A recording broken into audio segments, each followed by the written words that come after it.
All right, so welcome everybody. We're here with the third base coach for the Texas Rangers, Tony Beasley. Tony, how you doing, man? I'm doing great. I'm doing great. How you doing today, brother? I'm doing excellent, man. Glad to have you, man. Glad to have you. It's a pleasure to have you. Man, you kind of big time, man. It's the first time you ever been in here, man. Come on, man. I know. I mean, this was Josh's setup last year, Yeah, and y'all switched out, and I hadn't been in here too much. You're right. You're right. man. I Well, got we're glad to have you, man. We're glad to have you. Um, what you think about the name Lions Den, man? Lions Den. For I this like room. it. I like it. I mean, you are the lion, and Oh, the lion is powerful. He's the king, there it is, and man. when you come in here, we need to hear from the king. So Let's go. Let's go. let's do that. Oh man, well that's the official stamp right there, y'all. This is officially the Lions Den. You know what I'm saying? This is the officially the Lions Den. So man, we wanted to first again welcome. Before we begin the session, we got to make it official, man. All right. Hey, Want me Elvis to was in drive here. it? Elvis was in here before you, and his was kind of weak, man. And I let him know too. All right. So the honor is yours. You will have a chance to do it again at the end of the session. All So right. go ahead, man. All right, okay. He came with a little force with it. That's right. That's right. Oh man, so bees, man. Man, there's so many different ways I can go with this, but I want to make sure that I respect everybody's time, and we might have to chunk this up. Yeah. You're a very positive person. You're always smiling. Always smiling. One thing that I notice about you is that you're very intentional in terms of going out of your way to say hello to people, Right. to acknowledge people. You have a demeanor, a presence about you that is uncommon. And so I would love for you to talk just a little bit about that, man. Yeah.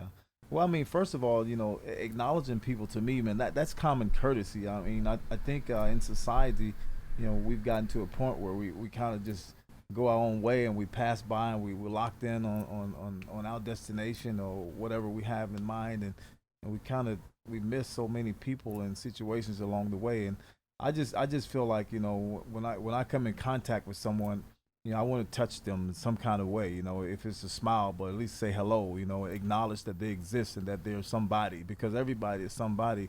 And you don't know what it means to somebody just for someone to say hi. Mm-hmm. I have a tendency, especially with females, to give them a hug. I mean, Mm-hmm. that's just as how I am. And a hug means a lot. Sometimes I give that hug, but I receive from it as well. Mm-hmm. So I think that, in life, we need our cup filled every day, and we like to fill it someone else's cup. That's how I go about it anyhow. So I feel like, there are people that either is giving life to you or second life out of you. And I want to be one of those people that always bring in life. That's great, man. And, you are somebody who is definitely full of life. And for those, familiar, with your story, know about, a couple years ago, Yeah. the situation that you went through that That's right. was had a very, attack vice grips on your life. You know what I'm saying? And so I would love for you just to, elaborate on that Yeah. just a little bit, and then the biggest lesson that you learned from that experience. Yeah. On 2000, after the 2015 season, I found out that I'd been diagnosed with rectal cancer, and man, that was a culture shock. I actually found out in 2016 in January. It was a culture shock. I mean, the furthest thing from my mind, that something like that could happen to me. There was no history of cancer in my family or nothing like that. So, I was healthy and exercising and eat. I mean, as far as was concerned, that couldn't happen to me. Mm-hmm. But so be it. In 2016 of January, I was diagnosed with cancer, and I didn't know, how I was going to deal with it. But I did know this, that I believed in God, and that was my saving grace, man. Is that I had I had some faith to fall back on. Mm-hmm. I believed that God was in control of my life. My whole life, my whole career, I've always, kind of preached that, and that's kind of been my motto and my mantras, about just trusting God in all situations and don't worry about anything. And He's got it. If we live faithful, that Mm-hmm. He will give us the desires of our hearts, and that our lives will kind of take the path that He would like for it to take. But when I was diagnosed, the thing that that I realized right away was it wasn't like a why me situation. It was basically a why not me, Wow. why not me, and I realized that through faith that I was going to get through it, and I just trusted God. I said I'm gonna honor you through this. I'm not going to allow cancer to defeat me, and I'm just going to trust God, and whatever your will is, Lord, I'm good with that. And I wanted to remain normal in my lifestyle, working and not just laying around and proclaiming to be sick, Hmm. because the Bible says the inhabitants shall not say that I'm sick, and so we got to profess what we want and speak those things that are not as if they are. And so I started speaking healing over my life, and I understood the power of words and the power of your tongue, and what you allow to be spoken over you as well from other people. So it was just a great learning experience, and I learned to really appreciate life, and not that I didn't before, but it was a much more intimate way in which I viewed things after that, Hmm. how I view people and situations, and just a sunrise, man, a sunset. Yeah, that's It powerful. just has way more magnitude now. Things that we see every day that we take for granted, I Hmm. didn't take for granted anymore.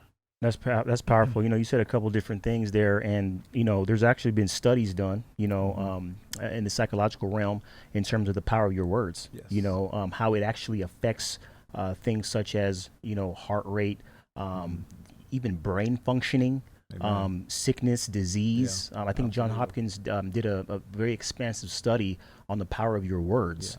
Yeah. And so, regardless of what your belief system is, we're finding that more and more in research and the literature that your words actually have a there's a correlational impact on your health and well-being. Dare I say your Absolutely. performance? And Yeah. so, that's very powerful. You know, without cutting you off, No, go something ahead. something the This is other day. about you, Well, baby. I This is was about you, man. I I want was to hear reading from you. well, I was reading the other day, and something kind of stuck out in my mind. I wrote it down, and it was kind of like this because our words do matter, and it's like Hmm. every person. And it's talking about touching people's lives and having an impact. Like every person that you meet today Hmm. is either a demolition site Uh oh. or a construction Uh opportunity. oh. You Your words matter about to because preach your it? words will either be words, weapons of destruction, Hmm. or tools for construction. Man, that's And I powerful, try to man. take that with me daily, and because man, how we interact and how we speak to others and the tone in which we speak to Hmm. them more so than what we say, it matters, and so and we got to recognize that we have an opportunity to make a difference to No, everybody we come in contact with. that's powerful. That's powerful. Hmm. You're a very positive person. Thank And you went through something as grave as cancer. you. Yeah. On the flip side, on the real side, on the life side, despite your faith, despite your hope, what was the singular most um, uh, pivotal moment, or the dare I say, what was the darkest moment in all of that? If you Mhm. if you are being transparent right now, Yeah. what was the worst moment in all of that for you? Well, the absolute worst moment for that was the my son. Wow. When I had to, my son was out and he was away from home when I found out. My wife was there, and Hmm. obviously she was devastated. But the toughest thing was because I never worried. I didn't approach it with fear or anxiety or none of that. I never did, and my wife was astonished by the way I was able to just maintain myself Hmm. through the whole situation. But man, when I had to make that phone call, and my son was playing college baseball at the time, and his college coach went and got him, and I had to call him, or the coach was in the office, and I had to tell him that I'd been diagnosed with cancer. And the moment he heard that part of it, he just lost it. In his mind, he wasn't going to have a father in like a year from that point. And so man, I heard the hurt and the pain that he felt, and that was the the thing that broke me up the most. And but then again, it was the thing that encouraged me to fight even harder, and to make sure that I could reassure him that he was going to have a father and that I was going to be all right. But that was the toughest part of it for me. I never doubted on my own. I never worried on my own. I didn't lose sleep over it. Hmm. But telling my son and seeing him even when I saw him, he never had the insurance that I was all right until I went through all the treatment and everything, and then the doctors said everything looks good. I'm still everything is clear. That's the only time I saw him like kind of just do that, exhale a little bit. But man, he was not the same. Like it was really eating at him, eating at his life, and he was just high strung, and it was messing with him. So that bothered me more than anything else. Wow, and that's crazy because the thing that broke you the most in terms of your outlook and the way you felt is actually the thing that probably spurred you on the most. Yes, that's powerful, man. Absolutely. In terms of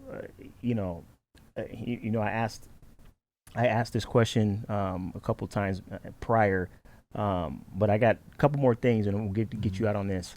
What would you say is the thing that pisses you off the most? Like the thing that you see, you hear, that you feel, that you say, you know what, man, I can't stand that. Yeah.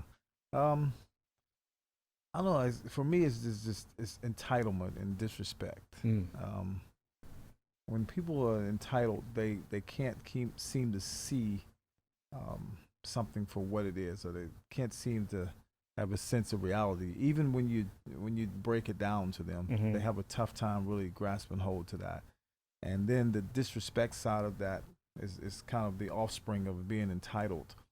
Whereas you react to a person that's really pouring into you, and you just kind of just turn a blind eye, or you say things that are like totally out of the blue. And I think that for me, that's one of the things that irritates me the most is when I see that, because it just makes you think that someone's selfish and they really don't have a sense of who cares and who's trying to push them along to find greatness in them, and they just expect you to just hand it to them. And we deal with that in this profession. And guys that think that baseball owes them everything, and the world owes them something. And in life, it's the same way. You meet people that think that they're just entitled or guaranteed to have certain things in life, and it's just not reality, man. I mean, I was just raised you work and you earn your keep, and if you earn something or you get something through hard work, then you can appreciate that. And when someone gives you something, it's not really yours. They can take it away. You didn't really put in the blood, sweat, and tears for it. And so I think that's what irritates me the most is kind of when people are entitled and show disrespect as an offspring of that. Wow. So you would say being entitled is synonymous with being delusional, because it blurs your vision. You said, to use your words, it just kind of blurs your vision a little bit. Yes, absolutely. I believe that. I mean, it's just because they don't have seem to have a sense of reality. Of like, what's my part in this whole thing? Is like, I just know what I want, but I have a tough time breaking down, the steps of how I got here, why I'm here, and what I have to do to stay here, as opposed to just saying this is mine. It's not yours. Yeah. Like in the game of baseball, this is my 30th year in the game of baseball. Wow. And I put my jersey on every day and thank God, because this jersey is not mine. There's no jersey with Beasley on the front, not one. It's on the back, and the name on the front. That's where that jersey belongs. Yeah. To that organization, and I'm grateful that I have an opportunity to wear it, and I try to earn the opportunity to wear it just one more day, every day. Like, I don't even go by year. I go, I want to have an opportunity to wear it today, and then I have to earn the right to wear it tomorrow. That's a good perspective. And I think when you keep it like that, you really stay humble, and you just keep pressing forward, and you keep striving to be the best you can be. That's good, man. So as we get ready to close, you have a room full of 1,000 people, and we need you to share your wisdom. What's been on your heart lately in terms of something that you would like to share? I know you hit us with your words are either a construction site or a demolition site, right? What's something that's has been heavy on your heart that you would like to share in terms of encouraging and edifying the people listening to this today? Yeah. I mean, without me throwing, my faith or religion on anyone else, I think the most important thing that that I like to see and that I would encourage people to do is just be authentic, man. I mean, just that sounds doesn't sound like much, Mm-hmm.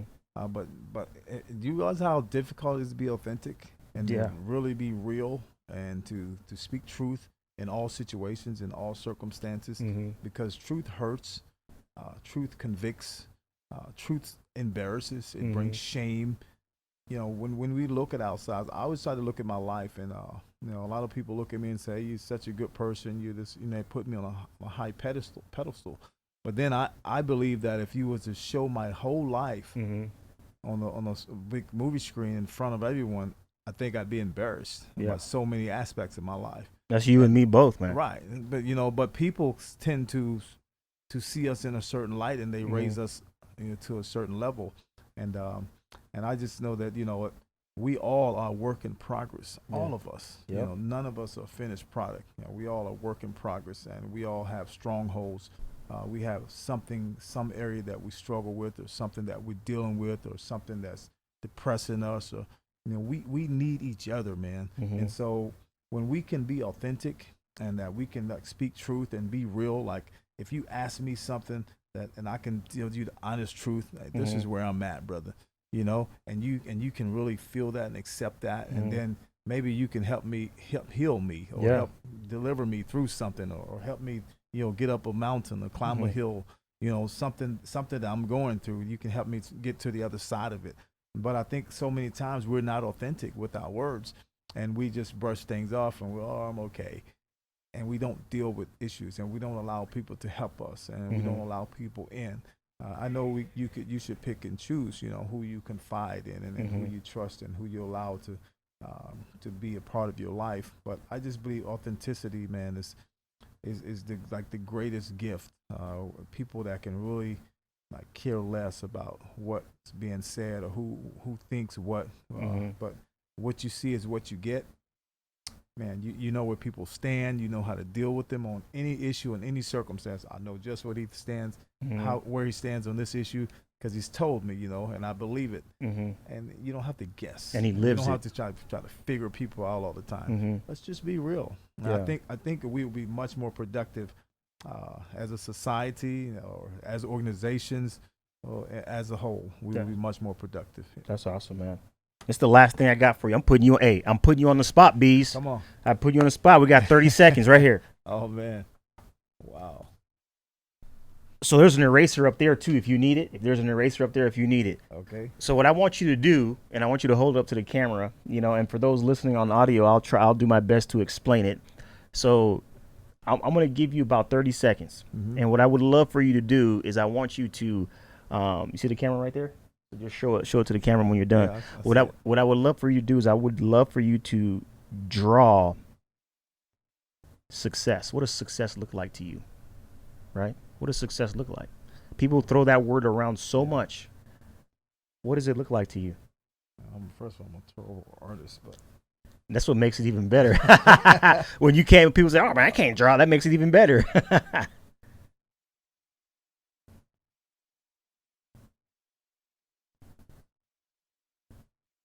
What does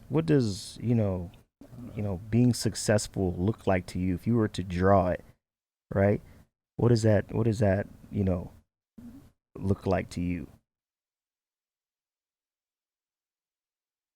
I don't have enough colors. But we'll see. If you look at the definition that we've used even in spring training, we talked about this as a team. It's the accomplishment of an aim or a purpose, right? So my aim or purpose was, whatever it is, fill in the blank, right? Well, this is what I drew. It's not gonna look like what it is. Yeah. What is that, man? It's a rainbow. A rainbow. It's a rainbow. It's a black and white rainbow. Yeah, but if I had some more colors, I would kind of throw a lot of different colors in there. That's interesting. You don't have to break that down, man. All right, man. I know. But when I think about success, first of all, the rainbow is not black and white. Like this is black and white. Yeah. But ideally, it's not black and white. It's a lot of different variables and colors. And Mhm. I like the fact of the rainbow is one of the promises of God to all of us. But however, the rainbow comes after a storm. Mm. But so because I think we go through things, and to be successful, you have to endure some hardship. You got to go through some ups and some downs, Mm-hmm. and there are different ways, and you're gonna deal with all types of situations. I think that's where the different colors come in, Mm-hmm. and then there's a curve. There's a curve. Mm-hmm. Yeah, that rainbow is it's kind of like an arc, Mm-hmm. and so you're gonna start here, you go up, you kind of come down, but that there's a learning curve that's involved in a rainbow. But I think the most important part of it for me is that it's such a beautiful sight when you see a rainbow. Yeah. Like you're like, wow, look Mm-hmm. at that. But it's after the storm. It always comes after. It's after the storm most of the time. And the sun is the way the sun hits the clouds, and the moisture in the air, it produces a rainbow. And so I think that because of all that you have to go through when you endure something, the storm, but you keep pressing on, Mm-hmm. and you get to the other side, and you can enjoy this beautiful rainbow. That's success. Wow. I've never seen that, but that is power. Not but. I Right. have never seen that. Right. Period. Full stop. Hmm. And that's powerful Thank you, man. because I'm going to look at that differently. Right. Yeah. That's awesome, man. Well, Appreciate hey, it. Bees, man, thanks for joining us. Hey, man, you got one more shot, man. Uh-oh. Hey, close us out, man. I'm Go gonna ahead, break man. it. Do the honors, man. Close us out.